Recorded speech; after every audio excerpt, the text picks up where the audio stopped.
This week we come to the final portion of the book of Genesis, Vayechi. Our patriarch Jacob is in Egypt, drawing close to his death. And in this week's portion he offers a series of blessings to his 12 sons and 2 of his grandsons. And the text represents a mixed bag of blessings. To the sons that had given Jacob a hard time during his life, Jacob said that their futures would be marred by their misdeeds. For the sons who were good to him, those sons had more fruitful blessings. Jacob's blessings represent a father's dying vision, a prophetic comment and hope to each of his sons. And thereby he hoped to influence their futures with his words. Jacob is seeking to retain some control beyond his eventual death. It's not just human beings that like control. The rabbis of old teach us that God also desires control. So we ask the question, why would God desire control? Isn't God already in control of everything? In traditional Jewish thought, God makes, builds, destroys, rewards, punishes, all according to God's will.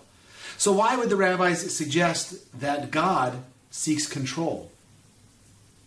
Because there's one place, the rabbis reasoned, where even God doesn't have control: the human soul. The rabbis famously declare in the Talmud, everything is in heaven except the fear of heaven. God did not create human beings to be automatons.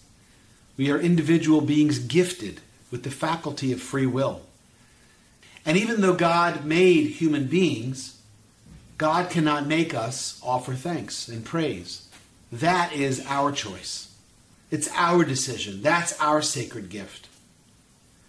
The writer, philosopher, psychiatrist Viktor Frankl was among those Jews who were enslaved at Auschwitz.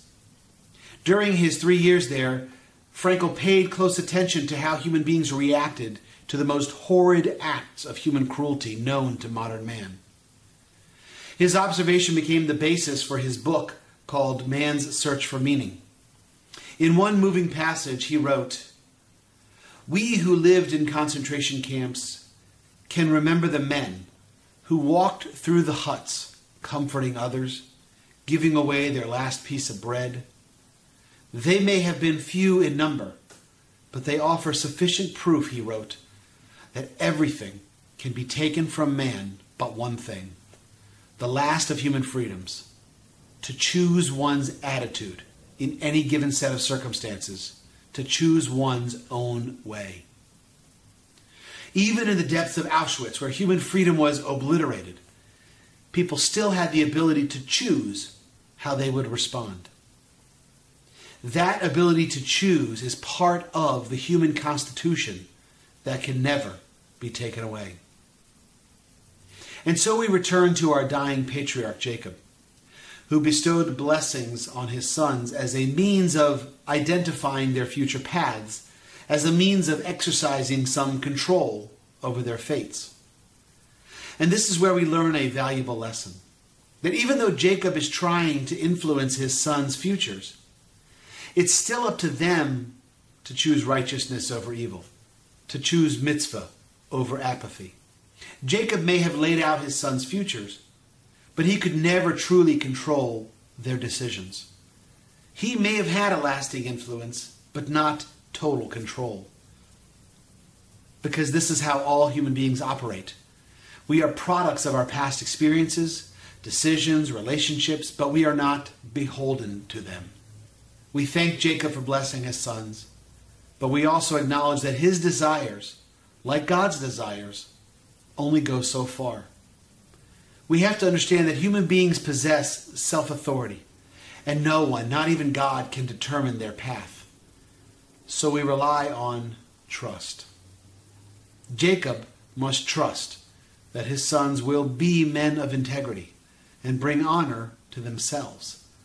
Likewise, God must trust human beings to do what is righteous for the sake of peace among people and for a future redemption.